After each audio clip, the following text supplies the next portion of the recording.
Hello, my name is Malik Abbasdab. Welcome to PM Express. We asked for it. Now we have. I'm talking about the manifesto of the governing National Democratic Congress. They gave us highlights and then followed up with a detailed document. A document entailing all the promises upon promises that the governing party is making.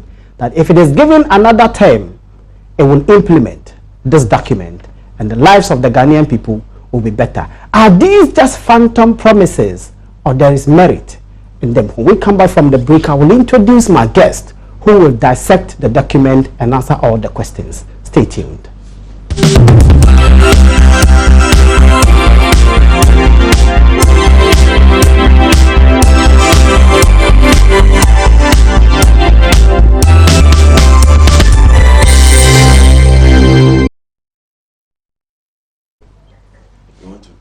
You're welcome back. I have two guests. One you have seen on this show last week. He is Alfred Thompson. He is a member of the NPP's campaign team, communications team. And then to my left is Peter Boama Otokono. He is the Deputy Director of Research of NDC. Gentlemen, welcome. Thank you. Thank you very much. I'll come back to you, but I want us to listen to what transpired in Sunyani briefly, and then we'll come back and listen to them. Okay, it's not quite ready. Let me start with Otokono. You were in Sunyani? Yes, how did it go? Sure. First of all, let me extend warm greetings to our viewers. And obviously, I needed to be in Sunyani as a secretary to the Manifesto Committee.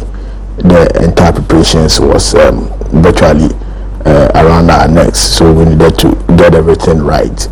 And you could clearly see what happened last Saturday. It was very ecstatic, and I am sure by now it has sent some shocks to the spine of the NPP, and you could see the response that is coming in.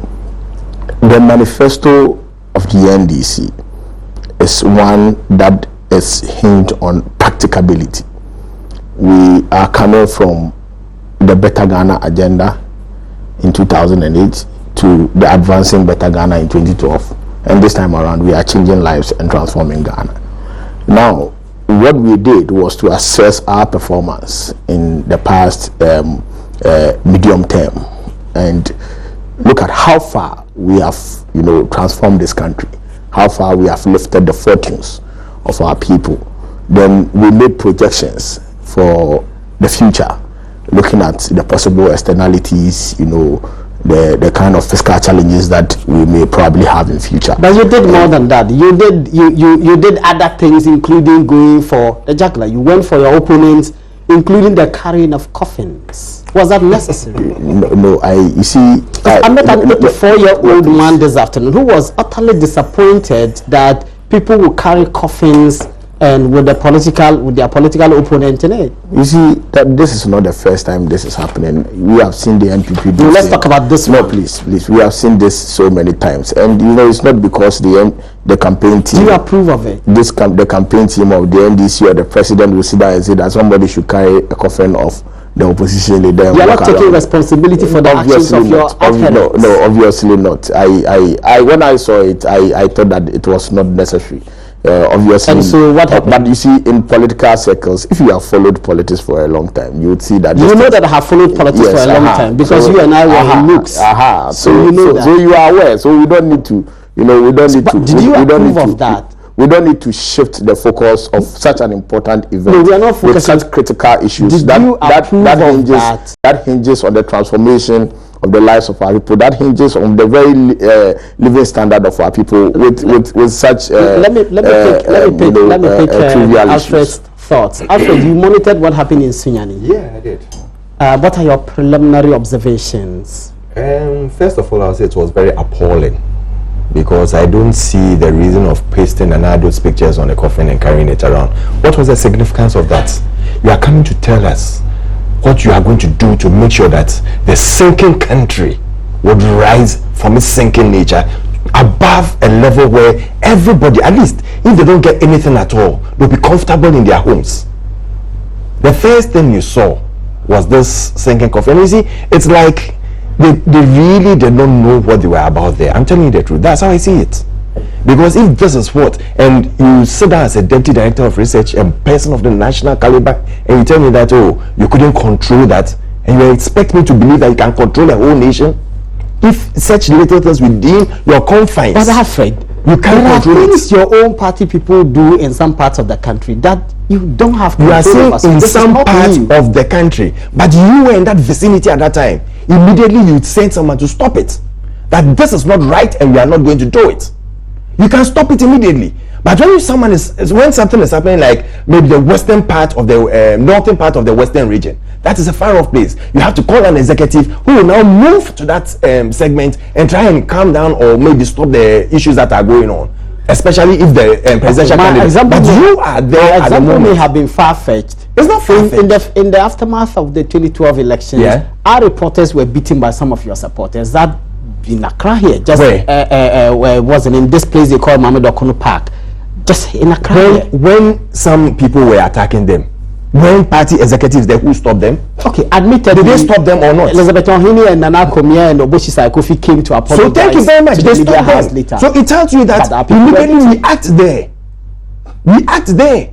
We won't wait and come after a program and come and say that, oh, we found it very offensive, but we couldn't do anything about it. Excuse me. Okay, move on to other comments on the general event. Otherwise, I'll come back to him. Generally, I told you that the whole manifesto thing that they brought out was like it's a copy and paste thing of what the policies Nanado had announced already, that they themselves were laughing at it at the beginning. But you don't have a manifesto. The president said, if you accuse him of plagiarism, there must have been a written document on the basis of which you can found that claim. There's not such a document. When Nanado went to the northern part of Ghana, or when he went, before the northern one, he said one dam, one village in the savannah growing areas. Before that, he talked about the one district, one factory, the cottage factory he's talking about. That NDC themselves were laughing at him that, oh, that's not achievable, it cannot be done. Then all of a sudden, before their manifesto launch comes out, they tell us that, oh, but you are already doing it because we've been able to revamp the sugar factory at Commander, which now they are selling 70% off. 70% has been put on, and this thing asking for investors to come in. You see, so that is where you realize that they really do not know what they are about. They are just saying things or they are copying things. Most of the things, if you check from the manifesto, I have it in front of me. Most of them are things that Nanado or Alhaji Dr. Mahmoud Bawumia had announced it on the platform. And that is where we told you that, listen, our manifesto will come out, but we need to bring the highlights. Why is the manifesto not out, by the way? The strategy we are using, we are bringing the highlights out. And that is why when Nanado goes to... but if you are bringing highlights out, you are doing exactly what the president did, which you condemned. What the president did, which I condemned, was not bringing highlights out. He was standing in front of a manifesto that had not been summarized for him. Like Nanado will go to a place where they ask for a factory there to get employment, and he will tell you that, listen, I'm bringing one factory to your district. So I'm going to make sure that before we finish we complete our whole distance system, we have one factory in every district. But here was the president standing there and flipping through papers and saying that, oh, okay, yes, I finished this side. Tell me for him how to do his business. No, you are asking me a question and I'll give you an answer. He was flipping through papers and saying that, okay, I finished this part. Oh, there are a whole lot more. Don't worry, on the day of this. Which means that the summary wasn't even done. Peter, the 80-page document, that's your manifesto, that is, has been divided into 4 subcategories. Let's start with the first one, putting people first. And under putting people first, you talk about education, health, and all of that. Let's start with education. And you were talking about achievements of the government. What are those achievements that you think are substantial enough to ground a claim that you put people first? First of all, let me decry the attempt to reduce what happened in Sunyani to somebody carrying a coffin. But it happened, so we can move on. I think that is most regrettable. You know, it's most regrettable. And the media, I mean, if you don't know what is good for our politics, should not be projecting this and making it. You can't put that on us. If you, the politicians, allow it, you can't put it on us. Irresponsibility is irresponsibility. Great. And so irresponsibility on your part first. Please. And it must not be glorified. it must not be glorified. That is the point. Okay. Now, let's move into the substance of the issue. We have come up with a manifesto titled Changing Lives and Transforming Ghana, with a broad vision of providing a peaceful, stable, prosperous society that, creates sustainable jobs for its teeming, populace. Now, our manifesto have 4 sub-themes. We have putting people first. We have building a strong economy for job creation. We have expanding infrastructure for accelerated development. And then good governance. Then advancing transparent and accountable governance. Now, as a social democratic party, what we have done and we continue to do is to put people first. All our policies, projects, and programs are all about the people. How we change the lives of the people. How we make the people feel better. How we are able to tap into the resources of the privileged and support the underprivileged. So this manifesto is one of such documents that looks at how we have been able to touch the underprivileged so far, how we are going to continue to improve the lives of the underprivileged and bring some form of equity in society. So putting people first. Putting people first talks about how we improve our human resource, how we are able to increase life expectancy, how we are able to make people live comfortably and love this country. From childhood, what happens to you is to get fundamental, education.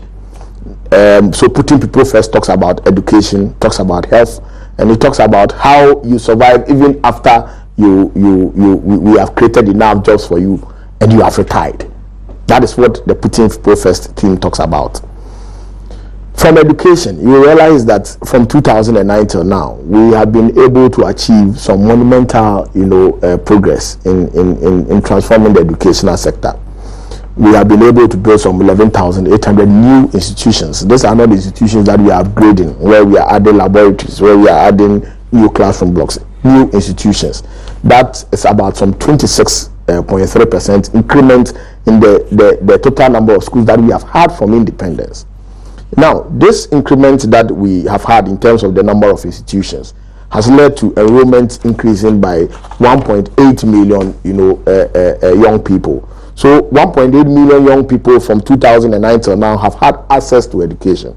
You will recall that in 2012, when we were campaigning, when our friends in the NPP were saying that, oh, we should do some free SHS, we told them that no, there is a need for you to expand access.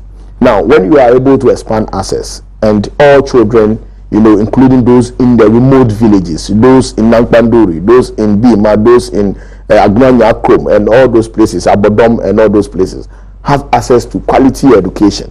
Then now you can look at how you support those people to have a very affordable education. As part of an agenda to create access, you promised to build 200 schools. Yes, we promised. Haven't done that. Yes, 123 at various stages of completion.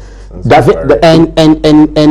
this is the issue people take with this. But you've been saying this for God knows how long. February. It's still at that various level of completion, and various level of completion is such Malik, it's an undefined figure to give anyone. Malik, where are the various? Where are they? Malik, you see, I find it very difficult when this discussion comes up this way, because if you are going to commission, please respond to the issue. I'm responding. 123. Okay. If you are going to commission one school every day, you need 3 or 4 months to do that. If the president will not do anything, please. We don't say commission. Please. Just give us a figure and say. But the figure we have given you, these are the schools. These are the schools that we have completed. I'm at a loss. The figure you have given us. I'm at a loss here. I've given you a figure. You are complaining about the figure. Where are they? And I don't know how. We say give us a list of the schools. Malik, I am beginning to believe that you are expecting me to carry the 123 schools and bring them into the figure and show you that these are the 123 schools. I'm saying that give us. If you had come here with a list, and we have been asking for this list for God knows how long, give us a list. You see, these are the schools, and this is where they are, so we can go and cross-check. It's not a fair point. Let's not take the debate to this extent. But it's not fair. Let's not take. Is it not fair to ask for the list? No, I mean it is fair. But you are a journalist and you know where to access the list. No, give me the list and then I'll go and cross-check. I mean, if you were interested in the list, you see, let's not, this is a very broad issue. I don't want us to reduce this to no, we're taking one issue at a no. You spoke about access. You didn't, and I'm saying you didn't invite me here to talk about 123 institutions. When you condemn the free SHS, you asked me to talk about manifesto. So Peter, I mean, Peter, what you are Peter, doing is most unhelpful to our viewers. Peter, hold on. And to myself. Peter, hold on. You spoke about access. Yes. And that was in direct response to free SHS. So you have not seen any of the schools being commissioned?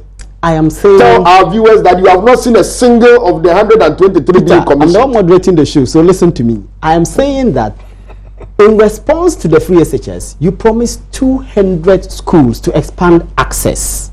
And we are magnanimous enough to admit that we have not done the 200. And we are saying the 123 you say you have done, which are at various level of completion, give us a list so that we can track them. Is that not a fair request? Can you make a date for discussion of 123? Is that not a fair request? So that I'll bring the list here. Then when I'm coming, I'm prepared to bring you the list. This is what I will do. You don't bring me here to talk about this is what I will do. You restrict me for 5 minutes to talk about 123. You are deputy director of research. Will you undertake to give us the list? I will do that and come. When you invite me here for that purpose, I will bring it. No, just is that release. Give us a press release tomorrow. No, give us the list. You. If you invite me here to bring 123 schools, I'll bring it. But you have invited me here to talk about manifesto. Let me hear from. You spent 25 minutes talking about nothing. Let me hear from Alfred. Alfred, thank you. No, but Malik, that would be unfair if you don't allow me to land on the question you asked me. I have not landed, and you brought in this. You spent 5 minutes, and you are moving to him. You are the one. You are the one raising arguments. No, Malik, it's not fair. I have not raised any argument. I said, I am building an analysis based on the question. Will you give us a list? I will give you the list, but not now. You have asked me a question about putting people first. I was digesting to tell you what we have done. Because you have 24 pages. I can't. Because no, I'm not giving the whole 1 hour. No. If I give you the whole 1 hour, you can't finish. If you had allowed me to flow within that 5 minutes, I would have finished. Let me go to Alfred. I will come back to you. At least for our viewers. Okay, let's cut that. Let me go to Alfred. Thank you. They've built 123 new schools. That was something your government didn't do. Of course, the Kufuor government decided that you were going to build a modern school, or you were going to. We had a model school. Yeah, a model school in every district. Yeah. And not every district. Yeah, no, the policy was every district. Yeah. That was the policy to have a model school in every district. Because my secondary school, Sandima Senior High, was one of the schools that were selected. Yeah. And of course, but what you did pales into insignificance if you look at the scale of what the president promised. If you look at the scale, we have 126 districts. And if we built... As at that time, I'm not sure there were 120. It wasn't 126, it was lesser than that. Yes. But before the president left office, that was the last 4 years he promised. Before he left, he had built 36 of them. So if you look at that as compared to the 200 that were promised, and only 10 have been built and commissioned so far. And you realize that once President Kufuor was working all around to make sure that he was delivering on his promises, he didn't most of the time go on his own to. Sometimes he sent others, even the Minister of Education, to go and commission some of the schools, because he was working to make sure that things are, gets to its peak before he leaves office. But we have a situation where you've promised us 200 schools. Since February of this year, and I'll keep on saying it, Okujeto Ablakwa Honorable, who is the member and the Deputy Minister of Education, in February stated categorically that they have 123 schools that are nearing completion. From February to September ending, or mid-September, they've commissioned about 6 of them since February to now. About 6 of them, because before that, about 4 had been done already. Out of the 6, we still have 123 schools that are nearing completion. And up to now, they've never been able to bring out the list. We've been on several stations where they've told them that, listen, like what you asked right now, nicely, don't send it to me alone, do a press release and now release the list so that any journalist anywhere can pick it up and confirm that yes, take the government on his word. What is your problem with taking the government on his word? It's a government you cannot trust. The government has told you that 10 have been commissioned. The rest of the 113 are at various levels of... My brother, this is a president and a government you cannot trust, because they keep on promising and they never fulfill their promises. That is one thing, and that is why we have a security on the word trust. There is insecurity there, because now people do not even trust politicians, and they do not trust presidents, because the president goes on every day, station after station, speeches after speeches, saying that I'm not even going to promise again. Then on that same day, he promises and breaks that promise. So it's someone we cannot trust. That is why Ghanaians are wondering why we are even talking politics these days, because they can't even trust the politician. And it's not because of what maybe other people have done, but it's because they are living with a president who they cannot trust on his own words that he says. Now, apart from the education, you tell me that we have a second lady going to a district, going to a school, and telling them that stick to yes, I want the discussion to be chronological. No, it's based in the manifesto. Let's deal with the education in the manifesto. And all I'm going to deal with that. We can deal with education. Infrastructure. Yeah, education in the manifesto. She goes to a school and she tells them that I'm not going to give you not the first lady, today. The vice president's wife. Yes, I'm not going to give you a chalk today. I'm not going to give you a chalk tomorrow. Why? Because the government could not afford the chalk for all the schools, so they were giving it in piecemeals. Now this same government comes to tell them that I cannot afford a chalk, but I'm going to afford a tab for every child in every school. How can I trust you on your words? But to promise even one tablet for a child is a noble idea, is it? It's lovely because it's important. It's lovely. Listen, Honorable Kojo Banredu, may so rest in peace, stated categorically that we are going to, from 2009 going, we are going to give every child a laptop, didn't he? And they were working towards that. Then they came in and started giving the 2012 elections. They were even giving laptops that we don't know whether they are working or not, because most people told us that there's a sport. But you promised one child, one tab, which was perfect for us. It was okay. But you can't even produce buy chalks that are made locally for people to even get the employment to be able to produce the chalks for you to use. And you're telling me that now, even though I can't buy chalk, I'm moving on to a higher level. So, Peter, we have 10 of the 123. You said the rest are at various levels of completion. Another point people raise when it comes to education is your government promised in the 2012 manifesto to build 10 colleges of education. You haven't done any. You have adopted 5, but you haven't quite lived up to the promise. You see, the point is that we are, as a party, we are magnanimous enough to admit where we were not able to achieve everything that we said we were going to do.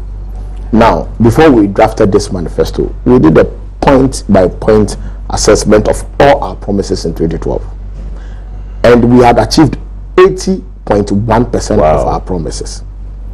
If you are a teacher and you are marking the script of any pupil or student, and he gets that is when you are the one marking yourself. Please. No, I'm just pointing that out. You have not done that yet. You could have done it. Great, I haven't, but I'm saying that this is you are the one marking yourself and giving us a score. Well, and for any serious political party that wants to touch the lives of the people, you do introspection before you draft a manifesto. Great. Now, so we achieved 80.1%.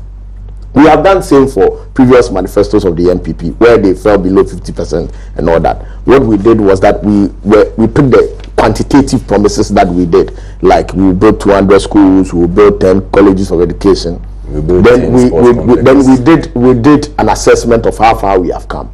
Then we took the qualitative ones, like we reduce corruption, we do that. Then we weighted them. Then we looked at how far we have achieved them. Then we got 80%. So we admit that we have not been able to achieve everything, but 80% is an excellent score. It's a great A score. So, now, based on that foundation, based on that solid foundation, we want to take off with an accelerated transformational program. You didn't quite answer my question in relation to the training colleges, the colleges of education. You promised 10. You haven't done any. I would be very candid with you. I am trying to avoid any attempt to restrict me to the past. No, but when we are looking at a document, but Peter, you just said that you achieved 80%, and I'm saying if we take education alone, if we pick the issue point by point, I did the secondary education one, the community day schools. We did that one. You gave us the figures. We will take it like that. I'm saying the training college, let's deal with them. You gave us the figures for basic schools that you built. We didn't quarrel with that. I just wanted a response for the training college, the colleges of education, that we can move on. Like which specific that you promised 10 colleges of education, and we didn't achieve that, and you didn't do even one. Yes, that is why I'm saying that we did an assessment of all the promises. There are some of them we did some. There are some we didn't do at all. But when you do the assessment and grade and weight in quantitative terms, then you strike the average. It's 80.1. That is why I'm saying that I am going to be candid. I don't want to go into. We are looking at the way forward. Manifestos are not for the past. they are not neither even for the present. They are for the future. I want this discussion. We want people to know what is in it for them. And we want to know what you promised and what you delivered. You just give us 80%. I agree. It's a fair. It's a fair assessment. Great. But it appears as if we are restricting ourselves too much. And we're just picking issues after another. So education. Education. So where we have come from in expanding access and the quality of education, we need to make it affordable. So when you look at this manifesto, we have said that our children in junior secondary school who are going to write BEC, for all the parents who have their children in JSS 2, JSS 3, when you vote for President Mahama in this election, you are no more going to pay BEC registration fees. BEC registration fee costs around 450 Ghana cedis to 500 cedis for BEC. Now, if we absorb that, you the parent, you are keeping that 500 cedis in your pocket. Remember, one of the critical things that affect our economy is that savings rate is very low. So what you do is that if you want to create some comfort for the people, you take some of these burdens off so that they can have that fiscal, personal, microeconomic space to be able to spend on other things or save. At the senior high level, how much of the fees is the government absorbing? You are saying parents will not pay anything. At the senior high level, is it total? I was just complete.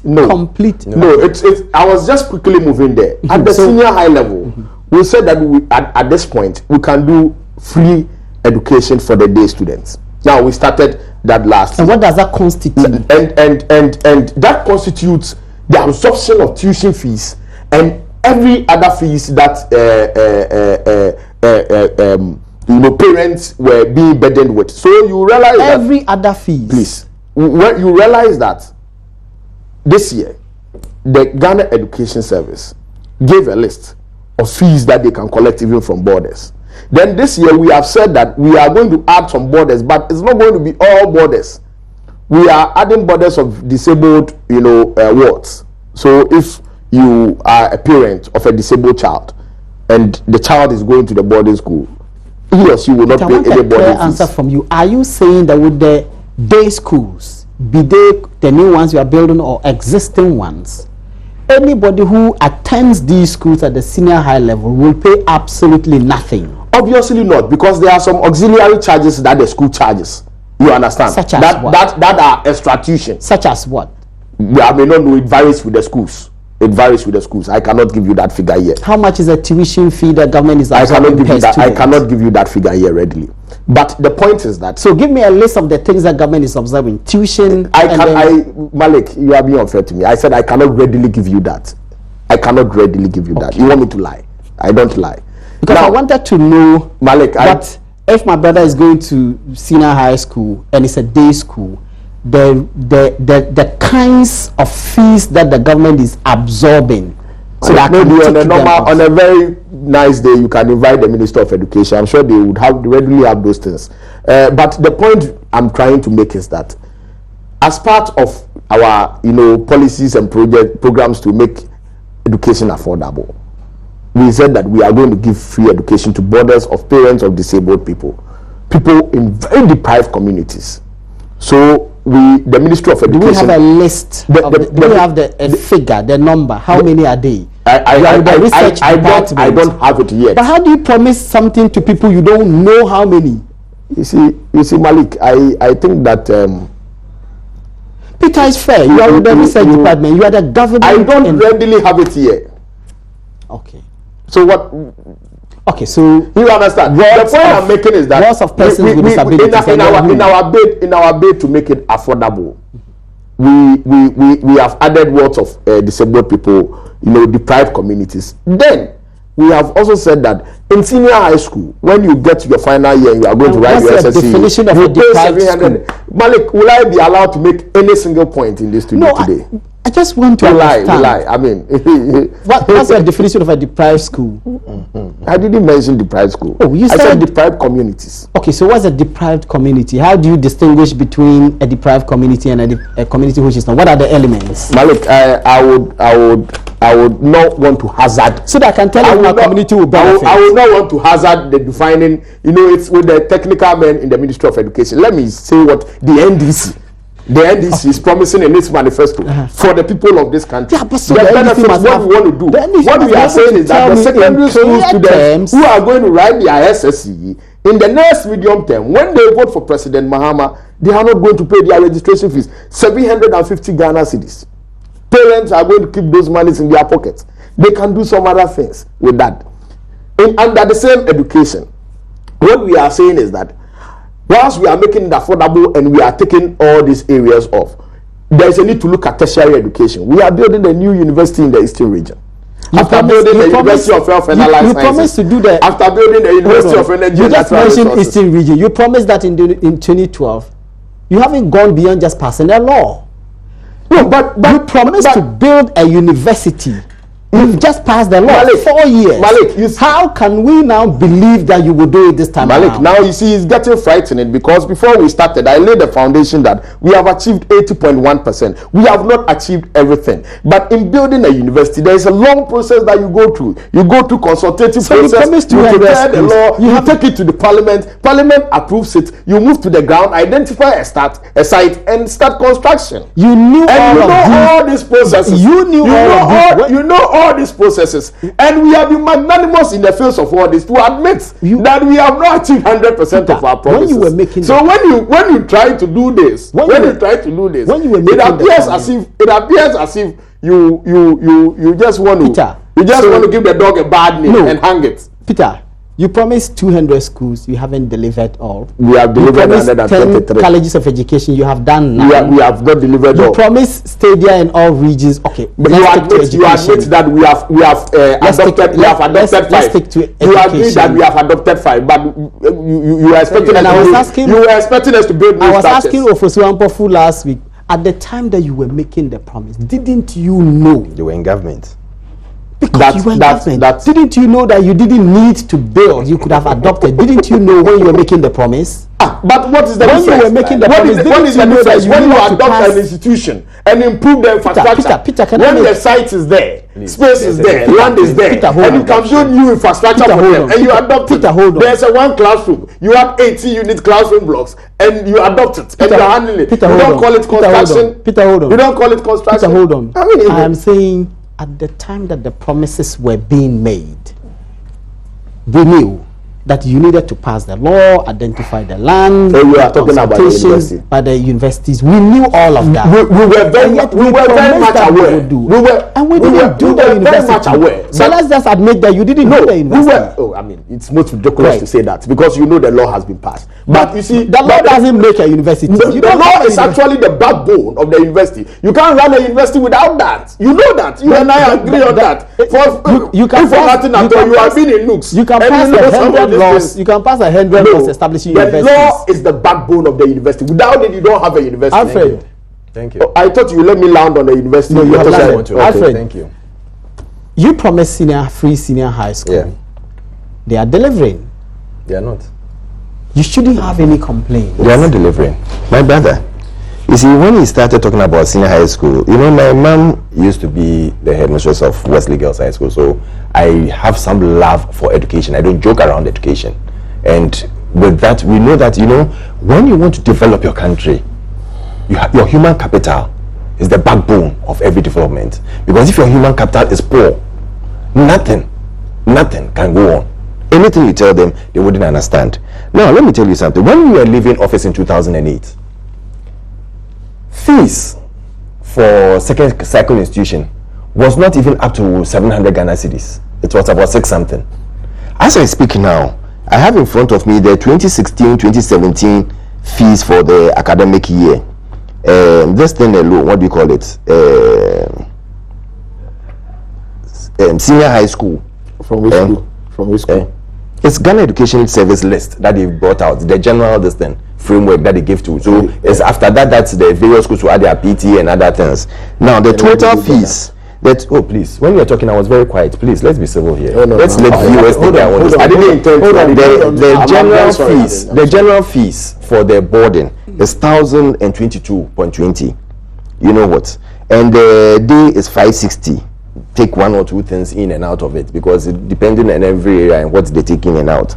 Now, when you look here, you see that the subtotal for the what do you call it, subvention that they are given, we have 54 and 58. 54 for day and 58 for boarding. You realize that it's not free. There's no free thing there. What NPP was offering was free boarding, books and everything that we were already doing in 2008 before we left office. All the core subjects, you have your books for free.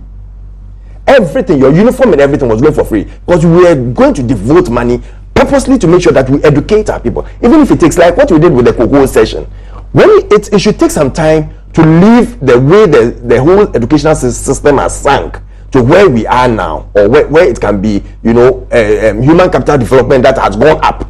You realize that you have to invest there. So we're going to pay for everything in boarding for free. Then in day schools, because we don't want them to feel cheated and slighted, they were going to also give day schools their due. And we're going to even add breakfast and lunch to the feeding of day schools. Now they are not even doing anything of that at all. And even the little they are getting, you've increased their fees by almost doubling the fees. And you tell me that you are just giving them about 54 or so. And you expect me to clap for you because you are doing well. And come on, what's the logic in this? And you want me to believe this president and his administration that I can trust them to deliver? Where I'm seeing daylight that you can't even honor your promises that you give. Listen, in this his what do you call it, highlights alone, he has given over 130 promises to them for being honest. Those that they haven't been. My brother, the assessment we've made, they are not even up to 15% of their promises. Not up to 15%. You sit here and tell me that 80%. Come on. Even the housing, the schools alone, the 200 schools that they promised, when you do the percentage calculation, it's about less than 5%. I think 0.05 or 5% thereabouts. You see that they haven't even gone anywhere near it. And you started, you see, we can't, if you are going to other sectors and we categorize them, you realize that they failed everywhere. They failed in even security, food security, job security, what do you call it, homeland security, by making sure that we are protected as citizens. They failed in every aspect of the economy. The economy has sunk so low. It was from 9.7 billion, 9.7%. No, 9.7% when they took over the growing of the economy to 3.4. You see, when you go into details, I want us to go you can laugh about it. I want us to go into the economy. Feeling the pain. Alfred, I want us to go into the economy, but I want us to take a break. When we come back from the break, we will go. I wanted to finish on the education. Let me just finish on the education. Yes. No, I'm just finishing on the education. Just 1 minute. The teacher training you talked about. You promised 10 teacher training colleges that you are going to build. They adopted 5. My brother, you didn't say I'm going to adopt 5 and build 5. You said I'm going to build 10 new teacher training colleges in all the 10 regions. That is what they stated categorically. And go to page 19 of the 2012 manifesto. That is what they stated categorically. He didn't deny that. He admitted that. No, he said that they've adopted, so that is it. Well, he said. You didn't tell us you are going to adopt. He said I'm going to build everything. But my brother, they've adopted. If 5. You tell me that I'm going to give you a new shoe, and you don't give me a new shoe, and you go and take your brother's shoe and give it to me, you think I'll be so happy when my father had promised me and I'd go to school and tell all my friends that listen, my father is going to give me a new shoe? How would I feel? I might not even want to go to school.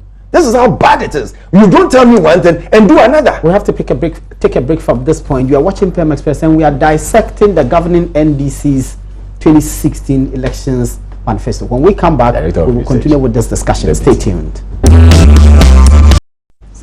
Yeah, welcome back. You're watching PM Express and we are discussing the NDC's 2016 elections manifesto, the promises therein, and whether we can trust that the party will deliver on those promises, looking at its history with the 2012 manifesto. My guests are Mr. Alfred Thompson of the NPP and Peter Boama Otukono. Peter, let's go to the economy.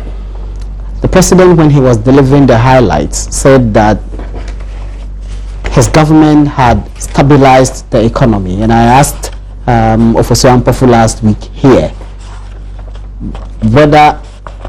why the president thought that the economy needs stabilizing. At what point was the economy unstable to warrant his government stabilizing it? Because in 2011, the economy grew by almost 15%, the highest ever in Ghana's history. In 2012, it grew by 8.8%. In 2013, it grew by 7.6%. That was an economy doing well.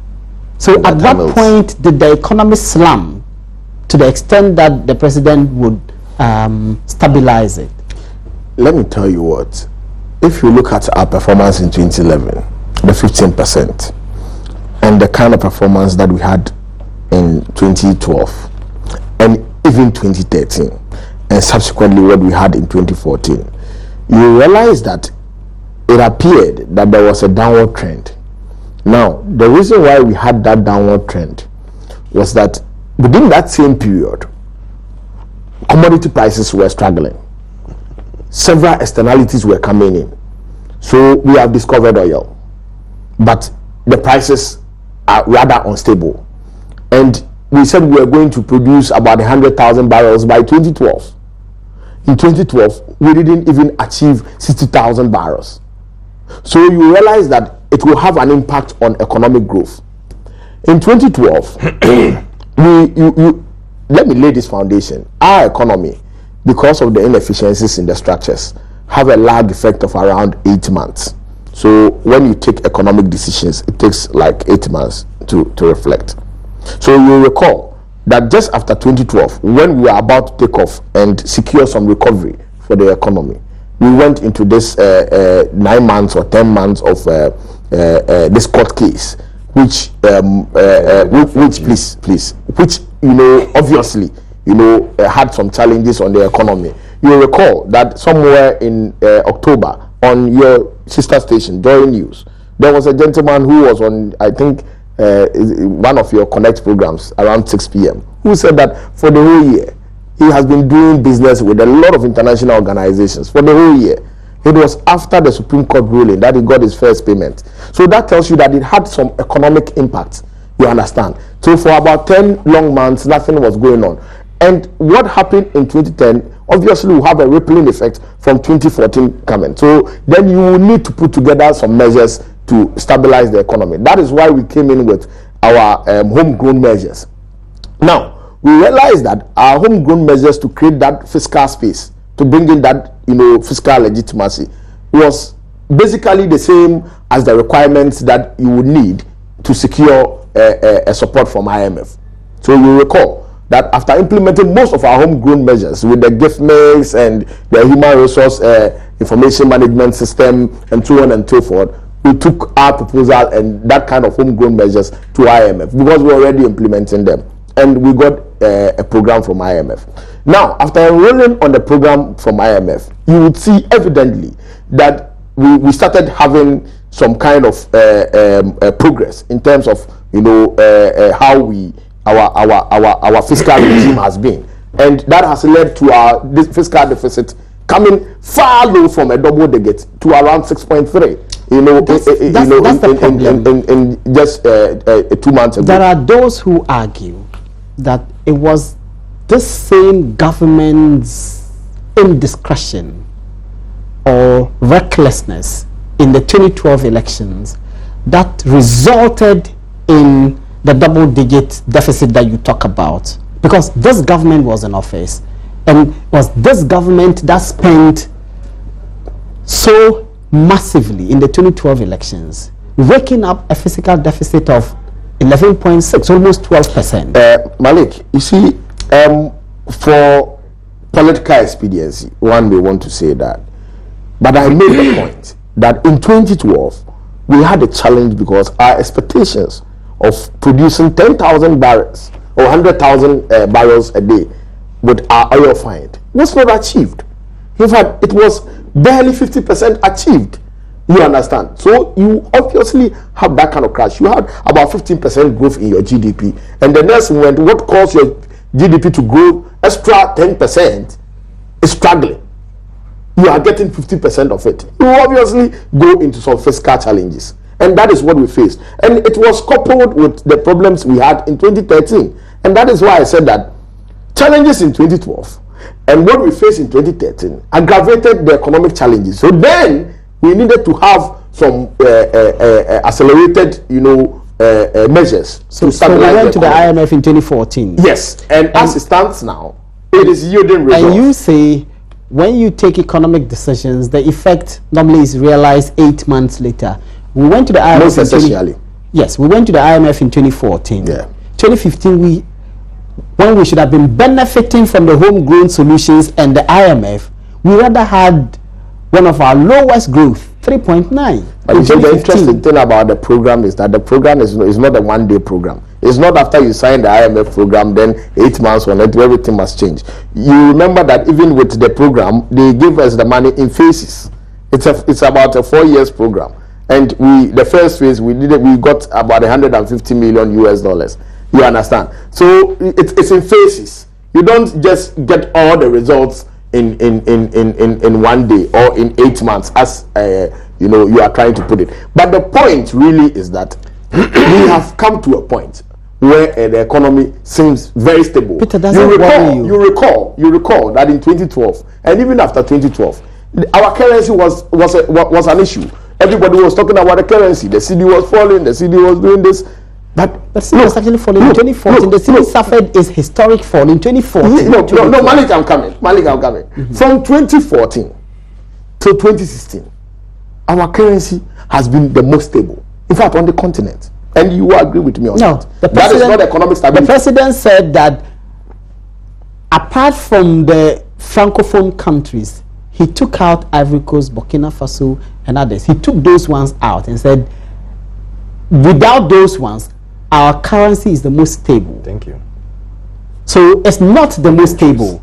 So Ivory Coast, all these, Ivory Coast, for example, just came out of post-election difficulty. But what you should understand, their currency is doing better. You know why the Francophone countries, I'm telling you, perhaps maybe because of my professional background, I understand some of these issues better. The reason why the Francophones will always do better in their currency is that their currency is not controlled by them, it's controlled by France. And it's actually not only their currency, their economy. All the liberal but their economy is actually not controlled by France. Their economy is also doing better than ours. The reason why their currency will always do better, all the Francophone countries, is that their currency is directly controlled by France. Now, look at the Anglophone countries across. Those who are running a liberal economy, those who are not running a controlled economy, you will realize that they occasionally, depending on the kind of externalities that come in, they have challenges with their currency. And for God's sake, for 2 years we have been able to stabilize our city. And we have not achieved that in a very long while in this country. Okay, Peter, under the NPP, they talk about debts and our debt to GDP is on the high and so on and so forth. Now, what happened under the NPP is that in 2000, when they met about $4.5 billion US debt, all that $4.5 billion debt was forgiven. In fact, all of them. In 2009, when they were leaving power, they left about $8.5 billion US. So that is a new debt. That is not a debt that came from independence. Now, we were supposed to handle that debt, pay the interest on those debts. Most of them were used to pay salaries, not capital investment that we yield. We needed to pay that. As we speak, our debt portfolio is around $26 billion. Now, please. That means that we have added some about $14 billion US. Now, out of the $14 billion US, in 4 years, $9 billion US are, external debts. The rest are domestic debts. The argument is made that, okay, when you owe local banks, then it means that you are crowding out people and you are doing this blah, blah, blah, blah, like the people continues to say. But you see, what we have sought to do within this short period is to make sure that we offset the load that we were able to put on the local banks when we were in crisis. So our interest payments for last year shot up, and because of that, Baromia is saying that he can't imagine that we pay so much interest and that the economy is not doing well. This year we are paying and this year we are paying it because what you want to do is that after stabilizing the economy, you want to reaccelerate. But you are paying more sector. And you are borrowing more. You want to relieve the private sector. You just took 750 million. You want to recapitalize your banks, your local banks. You want to recapitalize the private sector so that they can create more jobs. And that is what you do. Any serious economist, serious manager of the economy will take such a decision. You've been unfair to me. You've given so much time to talk, and the time left is so much. You are crying. You don't know how many hours it's going to give you. Peter, you are crying. We have a limited time, please. Listen, my brother, when NPP was taking over this economy, the GDP growth was 3.7%. Gradually and steadily, we moved it to 9.1% before we left office in 2008. This debt that he's talking about, you see, when you are spewing such figures and things, you say it to someone who doesn't understand economics or someone who doesn't know what he's about. Then when you are saying it and he's just come to do propaganda here, you can beat him to it, but not me, because we all know that the HIPIC that we went to is a benefit for 20 years. So as we talk now, debts are still being forgiven. No, there are debts. No. It's a 20-year period. It's false. Peter, go and do your homework well. If you don't know, go home and go and do your homework. No, debts are forgiven for 20 years. We've enjoyed 16 years out of them. 4 more years we are going to enjoy before the whole thing comes to an end. And you can use that money to rebuild and to recapitalize your system. Now, as we speak now, the GDP grew gradually to after 9.1, it started declining to 4.8 in 2009. Immediately, 4.8. GDP came down. It means that they couldn't hold the economy very well. With a fiscal deficit of about 22.4. I'm talking about GDP growth. I'm talking about GDP growth. That's what led with GDP growth, and let's go into other things. That's what led. Peter. When we are talking about thank you very much. I'm just now by what you are. President Mills tried very well, and he moved it to about 7.7 in 2010, then it went to 14% in 2011. Then immediately, my good friend, the president, took over. He started seeing how things went. As we speak now, it's dropped from 15% in 2011 drastically to 3.9%. Yeah, but it's picked up. It tells you how first quarter of this year is picked up. 2015 is 3.9%. Now, one thing he's saying that maybe he doesn't know is that the interest payment alone for our distant debts that we have is the second highest paid bill, paid figure on our distant what do you call it? Budget, apart from wages and salaries. That's the second highest paid, apart from wages and salaries. Right now, the way they are even borrowing, if you're not careful, in 2017 going forward, it's going to be the highest paid on our item on our budget statement, which is very scary.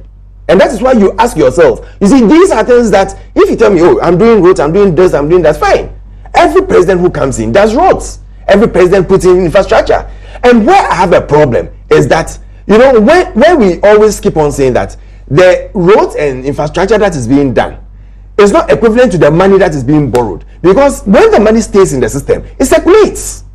Whether we like it or not, you can take it as a joke. But when the money is in the system, because the mason who is working will get his share, he will go to the groundnut seller, you go to this seller, you go to the market and everything. But all this money, there's not way in the system, which means that there is so much bloating of figures that we don't see where the money is going to. At the end of the day, you see, that is where we have the problem with this particular government. And when you keep on telling them that the government is sick, and don't forget that all that is going on, the 9 points, this and 1 that you went to, it was without oil. Without oil revenue, they started getting oil revenue. That is why you saw that it picked up to about 14%. And then mismanagement started coming in. The moment mismanagement started, it started dropping to 3.9. I will tell you why in 2000. Please, let me pick a few comments and then my we don't have too much time. See, that's why I told you that you gave him too much time. We don't have too much because time. Because he was feeling a lot of. Let me pick a few comments and then I can come back to you. This guy says, please let the NDC guy present his answers coherently and stop that in his delivery over expenditure NDC government made in 2012 and also on the performance of the city in 2014 and even now. This is Emmanuel Boga. This one said, the NPP man there is sweating profusely and yet December 7 defeats awaits them. Malik, your interjections are too much and very soon we shall be promised free utility services. Mohammed Seidu Tamale. This is Kofi Sika. Malik, we have had 2 parties in government in the 4th Republic. Now let's compare the number of schools NPP promised and built and the number NDC has built. Kindly ask Alfred about the model schools. I want to hear a list of all the model schools they built. Let's compare from the basic level to the universities. How many NPP built schools from 2001 and 2008 exist? And what has NDC built from 2009 till now? Obviously, NPP won't come anywhere near NDC. This is Kofi Sika. Too many. The president should wake up from his slumber and realize that Ghanaians are not Ghanaians. In Ghana, it's only NDC supporters. I can't follow this. Ghanaians are suffering, and he goes there to dance. Let's arise for change. Change is coming. Abbas in Kayoro. Can I pick one more?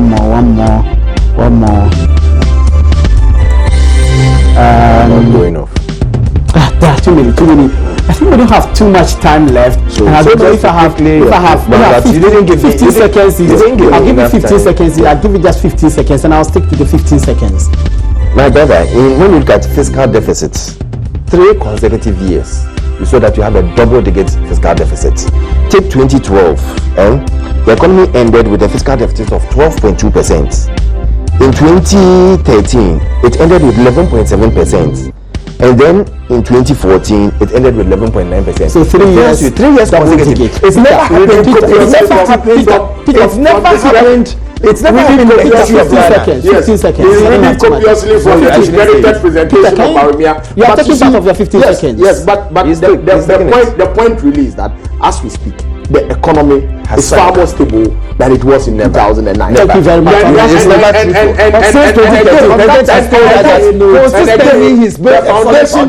foundation that we are building, the foundation that we are building, 23 schools. The foundation that we are building, it's there for everybody to see. When you drive from your house, you see the achievements that Mahama has done. Can we stop so we can bring it?